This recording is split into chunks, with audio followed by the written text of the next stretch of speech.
Hi friends, welcome to A Wonderful Sheep and welcome to what may be a very ambitious video for this channel. It's been a while since I've done stamp carving or Linocut carving. I wanted to make some holiday cards but missed the boat on that with just everything being really busy at the end of the year. And so I figured my second chance would be to make Lunar New Year's cards. So that is the goal today. I have my carving supplies out. So I have some block printing ink and I have a brayer, a rubber roller, which is literally still in the packaging. I bought these two items right after I took a printing class a couple years ago. This is a brand I haven't used yet, the Speedball Speedy Carve. It's pretty soft, but I like it because this size, the 4x6 inch size, is just the right size for some card packs that I had. So I will either use these as fold cards or cut them in half and make them into postcards. Let's get started. So I have some dragon sketches from when I was sketching dragons for my reading journal. I don't know if I want to try to draw a new dragon or just do like a Happy New Year block letters. So let's do some doodling.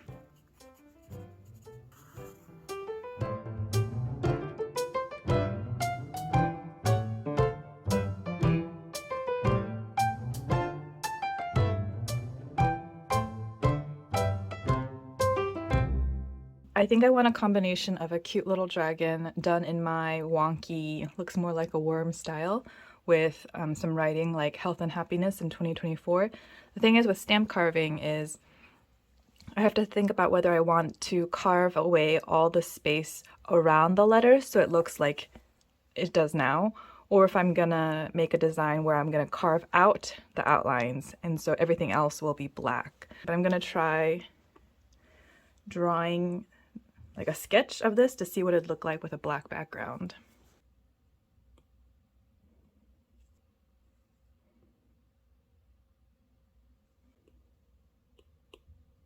This is what potentially it could look like. Possibly do a border. Let's try it out. Let's make a refined sketch of this wonky dragon. Okay, I think this is the basic outline of what we're gonna try to go for. And then I'm gonna have to put this pattern onto tracing paper and then transfer it over onto the block so that the letters turn out left to right. Okay, this is the block. Okay, full axis started. Get out my tracing paper from Daiso.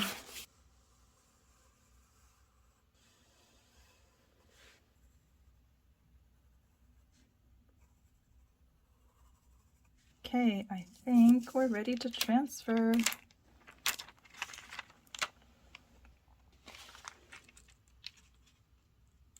I remember in class you could use like the back of a spoon, which I don't have on hand, so I'm gonna use my paperweight.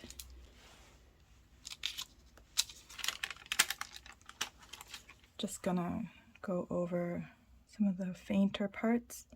I have 3 carving tools. I have V-shaped carving tool, a U-shaped carving tool, and my X-Acto knife. For smaller, cute-like stamps with the harder block, I like to use the X-Acto knife. This was the easiest, but for lines like this, I think I can just go in with the carving tools. Okay, we're wishing you all the. We've gotten to the, and I'm already kind of regretting all the life decisions and ambitions that got me here. This is a lot more time consuming than I remembered. And I've also never carved a stamp this big before. But we press on. Many minutes later, I think I've gotten all the outlines carved. Oh, didn't do his scales on his stomach. Let me get that really quick.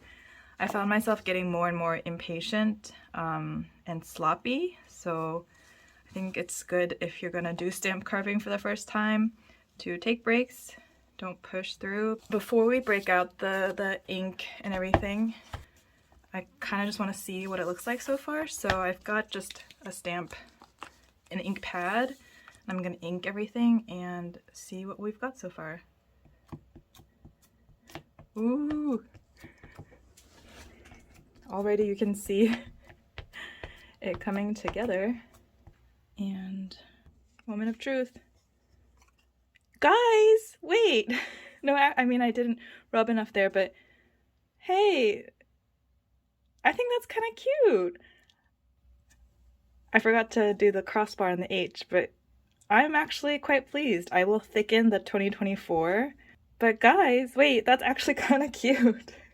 Okay, I fixed some of the things that were missing from the first pass, and we're going to do another test print. So here we go. Probably should have made the stamp a little bit more smaller than, oh, this is definitely crooked.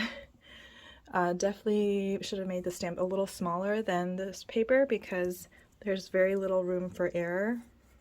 Ignore the crookedness, but yeah, nostrils look good. Teeth do not look good, but teeth were not that good, but I think we're just going to keep it simple like this and get to printing.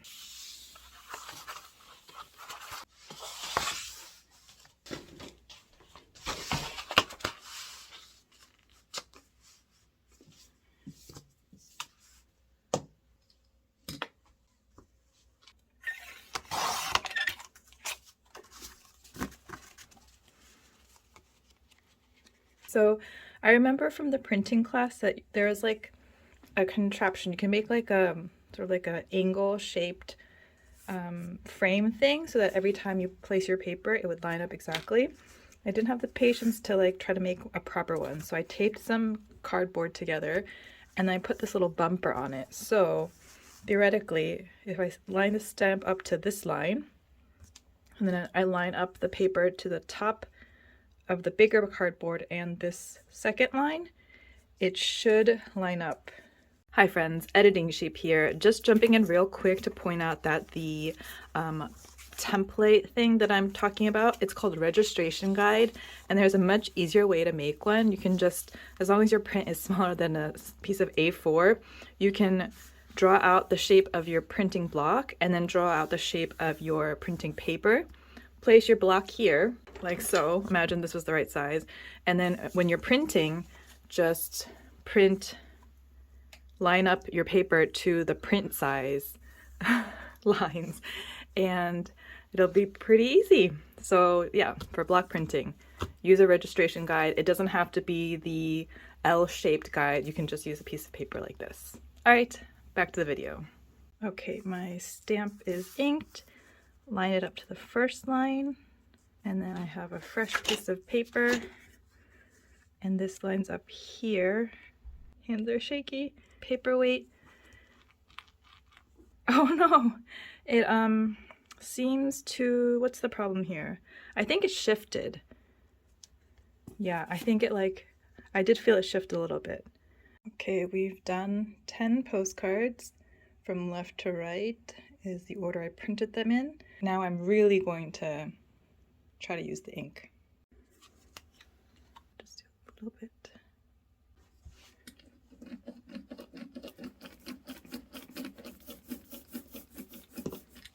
Okay. It's definitely going on thinner than the stamp pad. In terms of applying the ink, it's definitely taking longer and a little bit harder to get the edges, but also the card is harder because I can't exactly see. So I should wash my hands because I keep getting purple smudges on the backs of the cards. But here is the first test with the black ink rolled onto the stamp.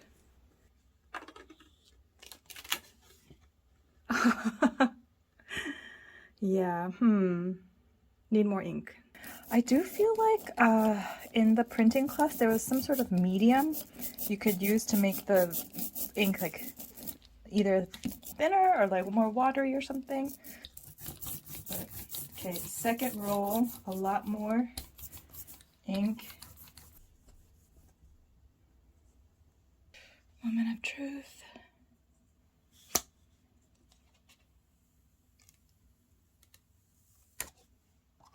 Okay, looking better. I think we've got the level of ink down.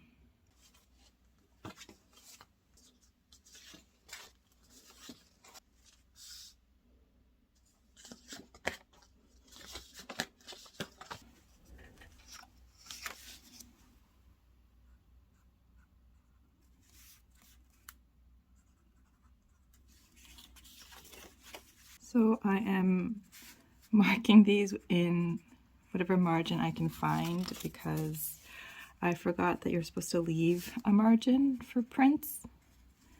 And I think there's going to be 30, 10 of each color. If you are one of the ones to receive one of these prints, let me know later.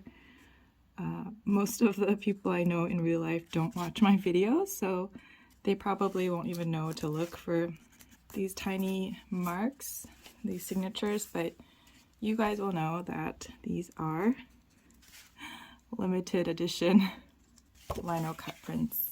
The texture on the black is like like the stamp inks are definitely smoother. This is quite textured. I think the ink was just maybe I needed to do something to smooth it out more.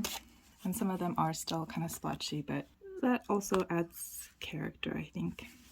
The black is still written with pencil, but you're gonna have to tilt it in the light to see the number. All right, and that is it. 30 cards that are finished and a couple that were not printed as nicely, but I'm so glad I was able to finish this project from sketching to carving to printing, and now all that's left is to address and send these cards out. There are 30 in total, and I think I'm gonna have a couple extra, so I'll do another small giveaway here at this video.